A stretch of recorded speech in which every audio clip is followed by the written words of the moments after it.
Apple is about to launch its first foldable iPhone and somehow still get it wrong. Not because the tech won't be impressive, not because people won't buy it, but because Apple plans to ship the iPhone Fold alone, while quietly shelving the iPhone Flip until 2027 or later.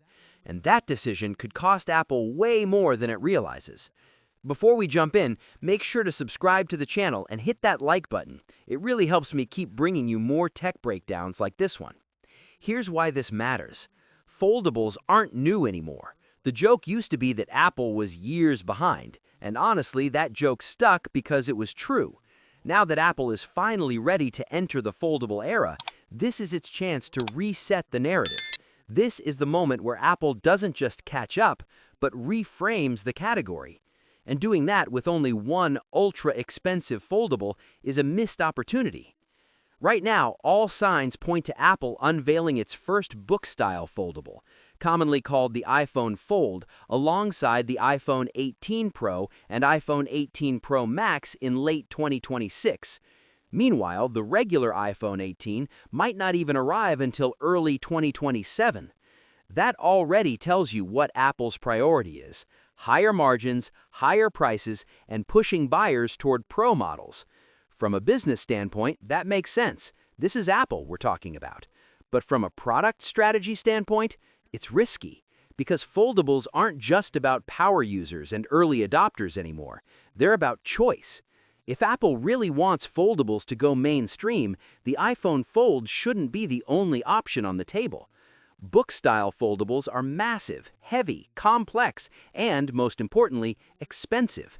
They're fantastic for multitaskers and media-heavy users, but they're intimidating for people who just want to try something new.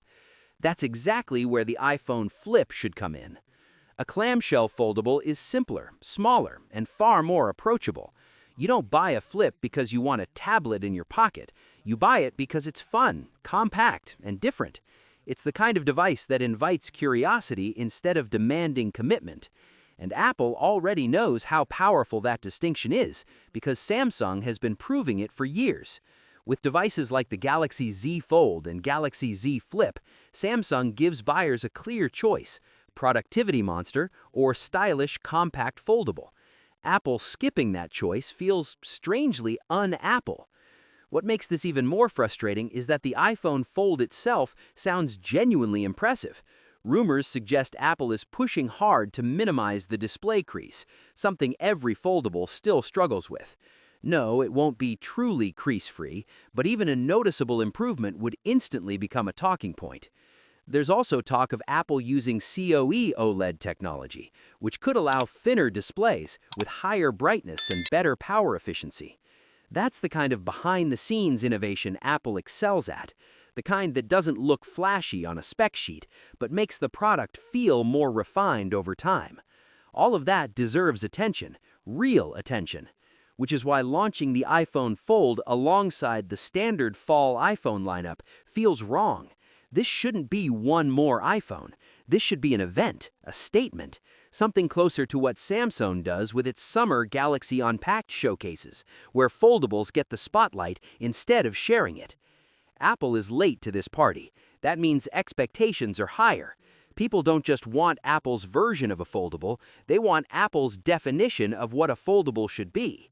And that's a lot harder to communicate when your first foldable is squeezed between pro camera upgrades and chipset announcements. But the biggest issue is still choice. Not everyone wants a book-style foldable, not everyone can afford one, and not everyone needs 3 times the screen real estate. A Flip-style iPhone would lower the barrier to entry and pull in users who are curious but cautious. That's why the iPhone Fold needs the iPhone Flip beside it. One shows Apple at its most ambitious, the other shows Apple at its most approachable. Together, they'd send a clear message.